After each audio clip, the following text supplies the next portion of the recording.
चलिए पढ़ते हैं आज हम कोशिका विज्ञान मतलब सेटोलॉजी।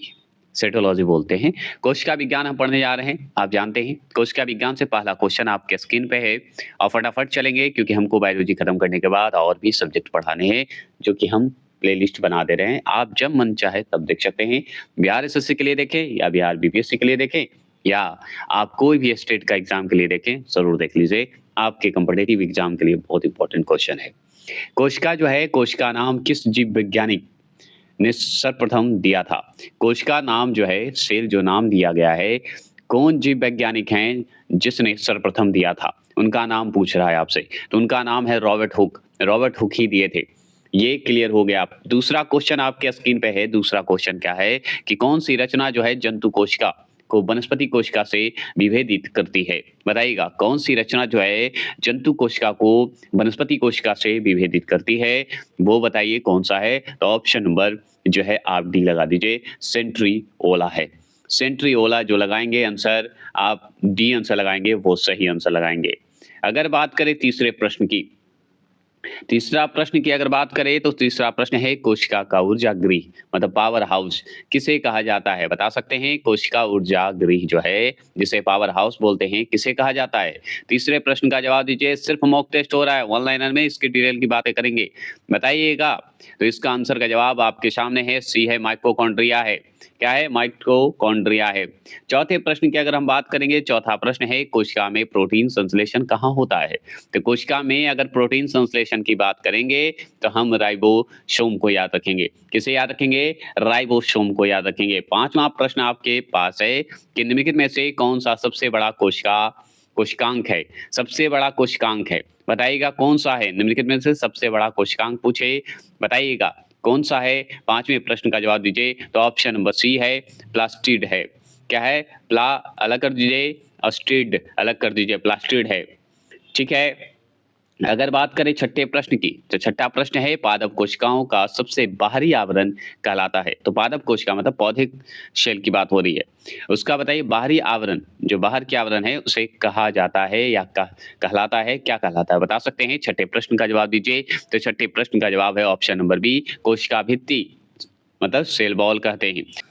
सातवां प्रश्न क्या है? सुनिए, सातवां प्रश्न है कि कोशिका द्रव में उपस्थित महीन शाखित, याद रखिएगा, झिल्लीदार और अनियमित नालिकाओं का घना जाल कहलाता है। तो घना जैसा जाल होगा उसे क्या कहेंगे ये बताना है। तो इसे अंतः प्रायद्रवीय जो है, प्रायद्रवीय जालिका कहते हैं, जालिका कहते हैं। आठवें प्रश्न की अगर हम बात करेंगे तो आठवां प्रश्न है अवर्णिक लवक जिसे ल्यूकोप्लास्ट बोलते हैं, मुख्यतः पाए जाते हैं। तो बताइएगा मुख्यतः कहाँ पाया जाता है? ये ल्यूकोप्लास्ट जो है कहाँ पाया जाता है? वर्णिक लवक जो है कहाँ पाया जाता है, यही आपसे पूछ रहा है। तो ऑप्शन नंबर ए, जड़ों की कोशिकाओं में पाया जाता है, जड़ों के सेलों में पाया जाता है। अगर हम बात करें नौवें प्रश्न की, तो फूलों और बीजों को विभिन्न प्रकार के आकर्षण रंग प्रदान करता है। तो फूलों और बीजों को विभिन्न प्रकार के आकर्षण रंग प्रदान करता है। वो कौन सा रंग प्रदान करता है? तो वो है क्रोमोप्लास्ट करता है। ठीक है, ऑप्शन नंबर बी, रंगों की बात होगी, आकर्षण रंगों की बात होगा। तो अगर हम बात करें, 10वां प्रश्न है पत्तियों को हरा रंग प्रदान करता है। तो पत्तियों को हरा रंग जो प्रदान करता है उसे हम बहुत अच्छे से जानते हैं, किसे? तो क्लोरोप्लास्ट को जानते हैं। अगर मान लीजिए आकर्षण रंग प्रदान करता है फूल और बीजों को तो वो उसे कहेंगे क्रोमोप्लास्ट।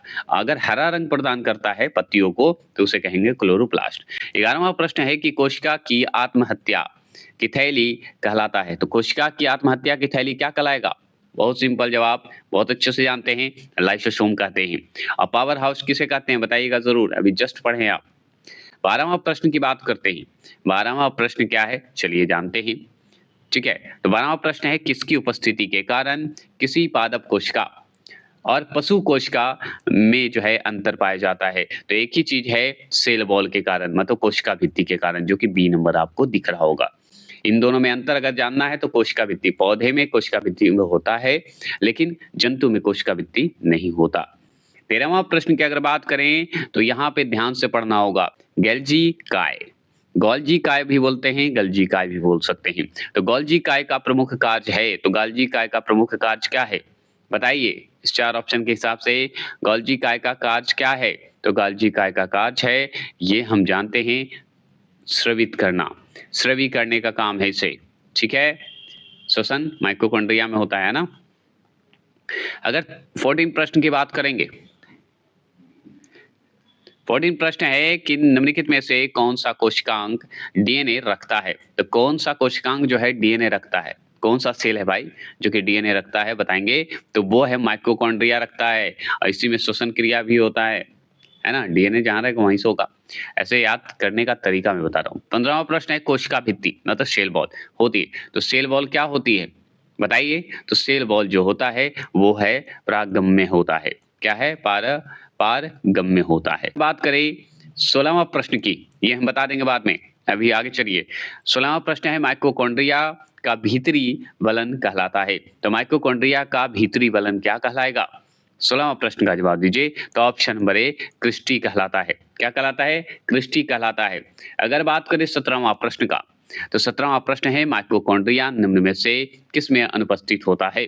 तो माइटोकॉन्ड्रिया जो है निम्न में से किस में अनुपस्थित होता है, ये आपसे पूछ रहा है। तो ऑप्शन नंबर सी बैक्टीरिया में अनुपस्थित होता है, जीवाणु में, आप अच्छे से जानते हैं। 18वां प्रश्न की बात करें, 18वां प्रश्न है प्रोटोप्लाज्मा जिसे जीव द्रव्य बोलते हैं, ठीक है। तो बताइए जीव द्रव्य शब्द का प्रयोग सर्वप्रथम किसने किया था? मतलब प्रोटोप्लाज्मा का जो शब्द है वो बताइए सर्वप्रथम किसने बोला या किसने कहा, किसने किया था, बताइए। 18वां प्रश्न का तो बी होगा, पुरकिंजे ने किए थे। ऑप्शन नंबर बी पुरकिंजे ने किए थे, याद रखना है। 19वां प्रश्न की बात करते हैं। 19वां प्रश्न है कि जीव द्रव्य जीवन का भौतिक आधार है, यह किसका कथन है? बताइएगा। प्रोटोप्लाज्मा जो है जीवन का भौतिक आधार है, यह किसका कथन है, यही आपसे पूछ रहा है। तो ऑप्शन नंबर सी 19वां प्रश्न का ऑप्शन नंबर सी होंगे, यही कहे थे।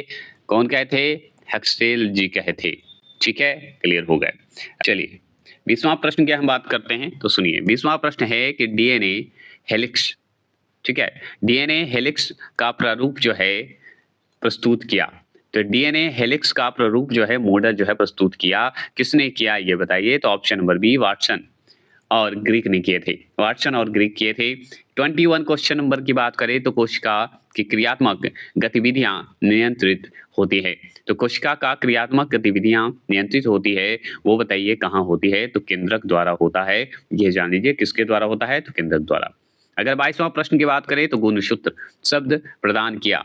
तो गुणसूत्र मतलब क्रोमोसोम शब्द प्रदान किए, कौन बोले भाई? कौन शब्द ऐसा जो है प्रयोग किए या प्रदान किए? तो 22वां प्रश्न का जवाब है ऑप्शन नंबर बी, वो हमारे ऑप्शन नंबर बी हैं, वाल्डेयर हैं। कौन है? वाल्डेयर जी हैं। चलिए और 23वां प्रश्न का क्वेश्चन है अंतःप्रद्रव्य जालक की खोज की, तो किसने की बताइएगा। तो इनका नाम बी देख रहे होंगे, पोर्टर ने किए थे, ये जरूर ध्यान किया, पोर्टर हैं। 24वां प्रश्न की बात करें तो इलेक्ट्रॉन सूक्ष्मदर्शी की खोज की, इलेक्ट्रॉन सूक्ष्मदर्शी की खोज की कौन किए थे? दो व्यक्ति का नाम है, उनका नाम बताना है। तो वो थे हमारे नॉल और कौन है? रस्काल, ठीक है। सुनिए फिर से। 24 क्वेश्चन नंबर है कि इलेक्ट्रॉन सूक्ष्मदर्शी की खोज की, तो ये करने वाले ऑप्शन नंबर हैं नॉल तथा रस्का हैं, रस्का हैं, याद रखिएगा, रस्का का नाम आता है। अगर बात करें 25 क्वेश्चन नंबर की, तो वास्तविक केंद्रक किसमें अनुपस्थित होता है? तो वास्तविक केंद्रक जो है किसमें अनुपस्थित होगा, एब्सेंट होगा, बताएंगे। तो ये हम बताएंगे ऑप्शन नंबर ए, जीवाणुओं में होता है, बैक्टीरिया में होता है। अगर बात करें 26 क्वेश्चन नंबर की अगर बात करें तो सर्वाधिक संख्या जो कि 2Na, ठीक है, में गुणसूत्र पाए जाते हैं, तो क्रोमोसोम पाए जाते हैं, बताइएगा। सर्वाधिक संख्या में गुणसूत्र पाए जाते हैं, तो किसमें पाए जाते हैं ये आप बता सकते हैं। तो आप जानते हैं मनुष्य में 46 होते हैं, क्या ये सत्य है? आप बताइए। तो सबसे ज्यादा किसमें पाया जाता है? तो ये पाया जाता है हमारा आपका जो है ऑप्शन नंबर डी देख रहे होंगे, ओफियो, याद रखिएगा, ओफियो ग्लोशस में पाया जाता है, याद रखिएगा, ओफियो ग्लेशस में पाया जाता है सबसे ज्यादा क्रोमोसोम, ठीक है। अगर बात करें 27 क्वेश्चन नंबर कि जीवन का भौतिक आधार है, तो जीवन का भौतिक आधार है, बताइएगा जीवन का भौतिक आधार क्या है? तो जीवन का भौतिक आधार हमारा प्रोटोप्लाज्मा है। क्या है? प्रोटोप्लाज्मा है, जो कि हम पढ़ रहे हैं। अगर बात करें हम लोग 28 क्वेश्चन नंबर का, निम्नलिखित में सबसे छोटा या छोटी कोशिका है, तो सबसे छोटी कोशिका कौन सा है? तो सबसे छोटी कोशिका हमारा माइकोप्लाज्मा है। क्या है? माइकोप्लाज्मा है। ये ध्यान रखना है। तो ये हो गए आपके क्लियर 28 कोशिका सेल। अब चलिए हम बात करते हैं पारिस्थितिक इकोलॉजी। इसी में आपको पॉल्यूशन का भी क्वेश्चन मिलेगा। उसके बाद आपका जो चलने वाला है जंतु विज्ञान की शाखा, जो कि वो भी खत्म करेंगे। तो चलिए शुरू करते हैं विज्ञान में ही, जिसमें पहला क्वेश्चन आपके स्क्रीन पे दिख रहा होगा। पहला क्वेश्चन है कि जीवधारियों एवं उनके वातावरण के बीच अंतर अभिक्रिया के अध्ययन को कहते हैं, क्या कहते हैं बताइएगा। मतलब वातावरण और जीवधारियों के बीच का जो अंतर होता है या जो भी अभिक्रिया होता है, उसका अध्ययन को कहेंगे, क्या कहेंगे, किस अध्ययन में डालेंगे बताइए। तो ये है ऑप्शन नंबर बी होगा, पारिस्थितिकी में डालेंगे, इकोलॉजी में रखेंगे। अगर बात करते हैं दूसरे प्रश्न की, दूसरा प्रश्न की बात करेंगे तो पारिस्थितिक शब्द को सर्वप्रथम प्रतिपादित करने का श्रेय किसको जाता है। तो अगर पूछे आपसे कि पारिस्थितिक जो है, इको जो शब्द है, इकोलॉजी, उसको सर्वप्रथम प्रतिपादित किया कौन, किसको जाता है भाई कि प्रतिपादित किए थे, मतलब बोले थे, कौन बोले थे, है ना, यही सवाल है। तो दूसरा का डी आंसर जो देख रहे हैं आप, हैकल, हैकल को जाता है, यही बोले थे। ठीक है। अगर बात करें हम तीसरे प्रश्न की, तो तीसरा प्रश्न है पारितंत्र। पारितंत्र मतलब इकोसिस्टम को ही बोला जाता है। तो पारितंत्र जो है शब्द सर्वप्रथम प्रतिपादित कौन किया है, जैसे कि पारिस्थितिकी को इकोलॉजी शब्द का प्रतिपादन जो किए थे उनका श्रेय जाता है हैकल को। उसी तरह इकोसिस्टम का सर्वप्रथम प्रतिपादित कौन किए, यही पूछ रहा है आपसे तीसरा प्रश्न। तो ये किए थे जे, नाम है एजी, ऐसे याद रखिएगा, एजी टेंसले, टेंसले का नाम आता है, एजी टेंसले का नाम आता है, ये जरूर ध्यान रखिएगा। चौथे प्रश्न की अगर बात करें तो परितंत्र के जो है दो घटक होते हैं। परितंत्र के दो घटक मतलब इकोसिस्टम के दो घटक होते हैं। तो कौन कौन होते हैं ये ऑप्शन के हिसाब से ही बताना है आपको। तो ऑप्शन नंबर बी, जीबीए और अजीबीए। पांचवें प्रश्न की अगर हम बात करते हैं, पांचवा प्रश्न है निम्न में कौन पारितंत्र का अजीबीय घटक है। अजीबीय घटक है बताइए पारितंत्र का, मतलब इकोसिस्टम का। तो इसमें आपको बताना है मानव क्या जीबीए है, अजीबीय तो नहीं है, लेकिन आपको बताना है। तो जल जो है अजीबीय है। ठीक है, ये भी। छठे प्रश्न की अगर बात करें तो छठे प्रश्न में आगे तो पढ़ने से पहले क्वेश्चन पढ़ लीजिए, फिर नीचे दो ऑप्शन और हैं जो कि छोटा है, जूम कर दूंगा।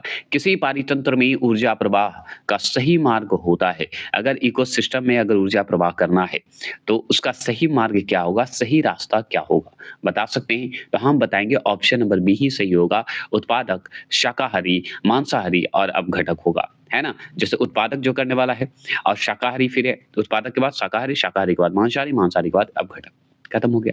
का जो है बनाया गया है पारितंत्र का, इकोसिस्टम का नियम है, ये जरूर ध्यान रखना होगा। सातवें प्रश्न की अगर हम बात करेंगे तो सातवां प्रश्न सुनिए क्या है। सातवां प्रश्न है किसी श्रृंखला में प्राथमिक उपभोक्ता होते हैं। तो उपभोक्ता जो होता है, वो प्राथमिक उपभोक्ता जो होता है वो बताइए इस ऑप्शन के हिसाब से कौन होगा। अभी जस्ट पढ़े हैं उत्पादक, उसके बाद शाकाहारी, उसके बाद मांसाहारी, तब अपघटक होगा। तो सबसे प्रथम अगर पूछ रहा है प्राथमिक स्थान पे, तो आप अच्छे से जानते हैं कि शाकाहारी होगा, ऑप्शन है। चलिए आठवें प्रश्न है पारितंत्र में ऊर्जा का प्राथमिक या मुख्य स्रोत होता है। तो इकोसिस्टम में ऊर्जा का प्राथमिक या मुख्य स्रोत क्या होगा, ऊर्जा का बताइएगा, एनर्जी का। तो आठवें प्रश्न का जवाब दीजिए। तो आठवां प्रश्न का होगा सूर्य का प्रकाश हमारा प्राथमिक होगा, मुख्य स्रोत होता है। बताओ नौवां प्रश्न, किसी पारितंत्र में मतलब इकोसिस्टम में सबसे बड़ी संख्या होती है, तो वो होता है हमारा प्राथमिक उत्पादकों की होती है। किसकी होती है, प्राथमिक उत्पादकों की होती है। अगर बात करेंगे 10वां प्रश्न की अगर बात करेंगे तो 10वां प्रश्न है मैंग्रोव वनस्पति पाई जाती है। तो मैंग्रोव वनस्पति जो पाई जाएगी वो तो हमारा जानते हैं सुंदरबन डेल्टा में पाई जाती है, जो कि पश्चिम बंगाल में है। तो वही आंसर आपका डी होगा, यही तो आंसर होगा। मैंग्रोव वन के बारे में जानते हैं आप। अगर बात करेंगे 11वां प्रश्न की अगर बात करते हैं, 11वां प्रश्न भी मैंग्रोव वनस्पति का मुख्य घटक है। तो मैंग्रोव वनस्पति का अगर मुख्य घटक पूछ दे तो आप बताइएगा राइजोफोरा है। क्या है, राइजोफोरा है। 12वां प्रश्न की बात करें, समुद्र के किनारे की वनस्पति कहलाती है। तो समुद्र के किनारे की वनस्पति जो कहलाती है उसे क्या कहेंगे, किस भीद में रखेंगे।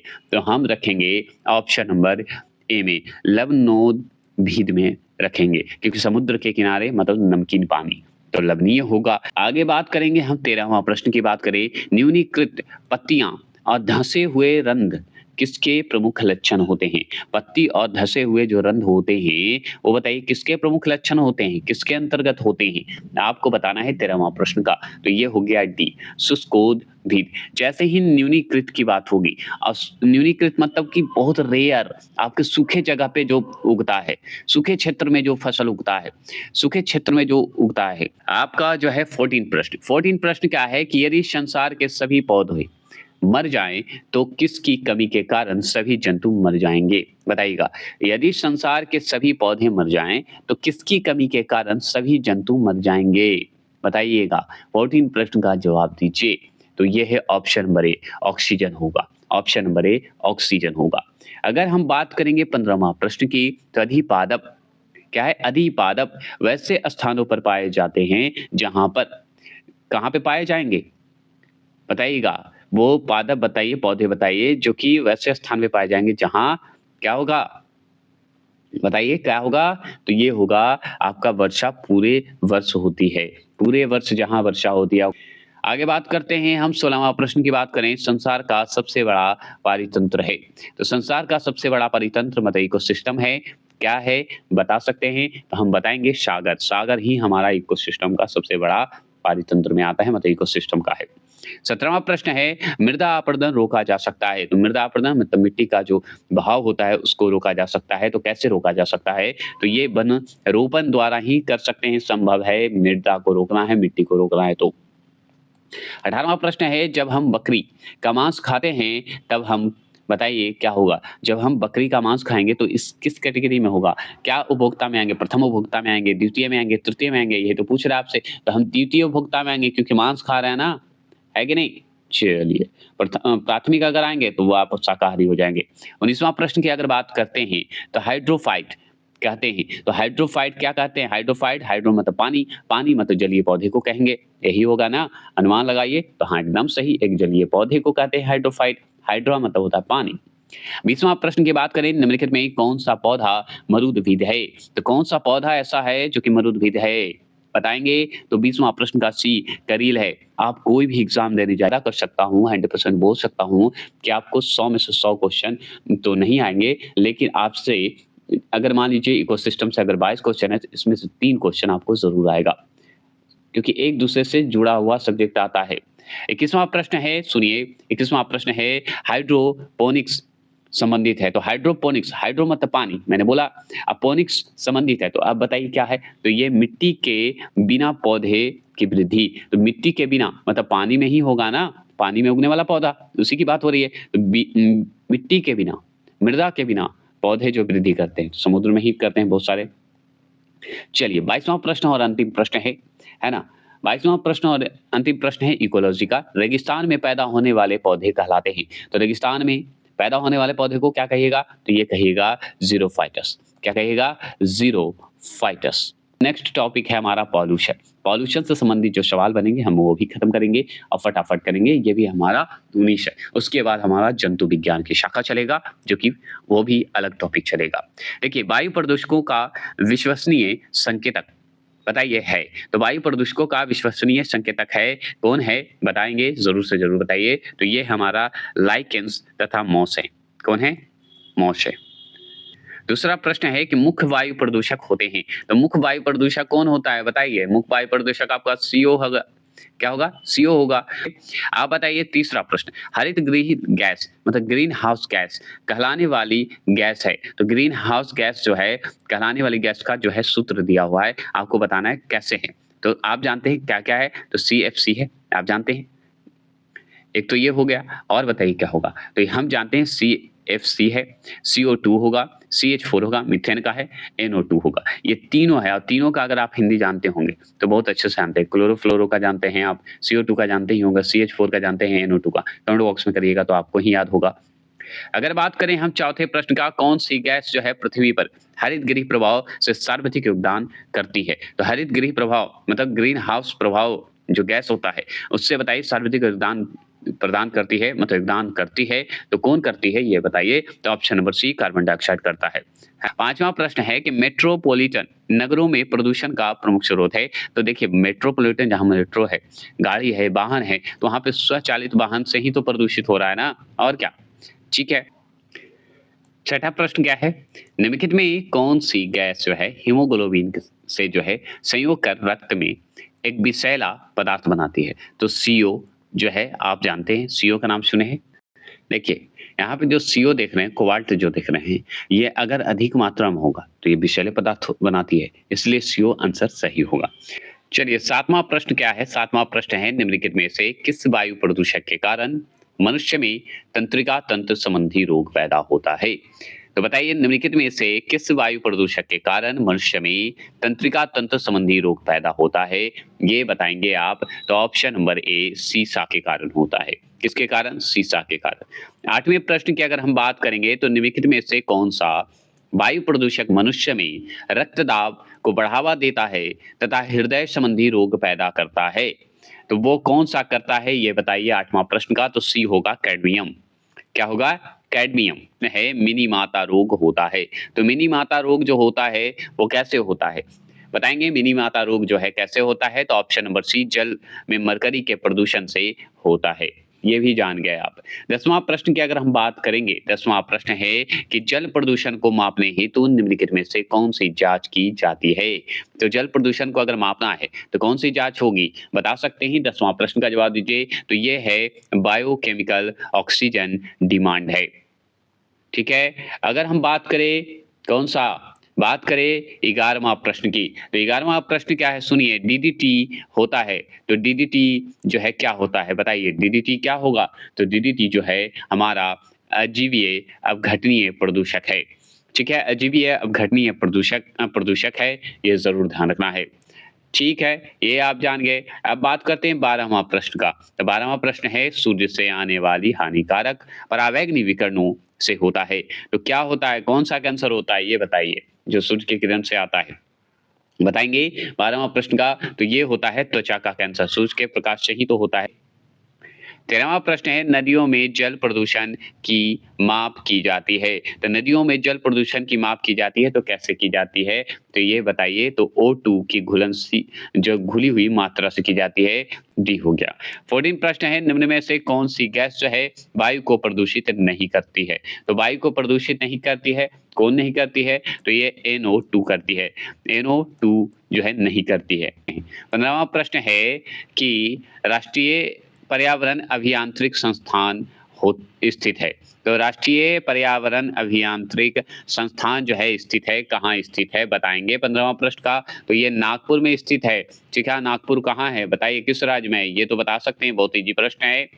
अगर बात करें 16वां प्रश्न का, तो मानव जाति पर्यावरण प्रदूषण कहलाता है।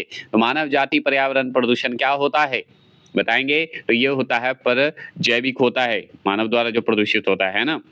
अगर 17वां प्रश्न की बात करें निम्न में से कौन सी गैस जो है वैश्विक उष्णता के लिए उत्तरदायी है? निम्नलिखित में से कौन सी गैस जो है वैश्विक उष्णता के लिए उत्तरदायी मानी जाती है? तो वो मानी जाती है कार्बन डाइऑक्साइड और मीथेन मानी जाती है। CO2 याद रखिएगा और CH4 माना जाता है। समझ गए?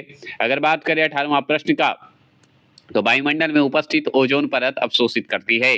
तो वायुमंडल में उपस्थित ओजोन परत अवशोषित करती है। क्या अवशोषित करती है? तो अल्ट्रा वायलेट किरणें अवशोषित करती है।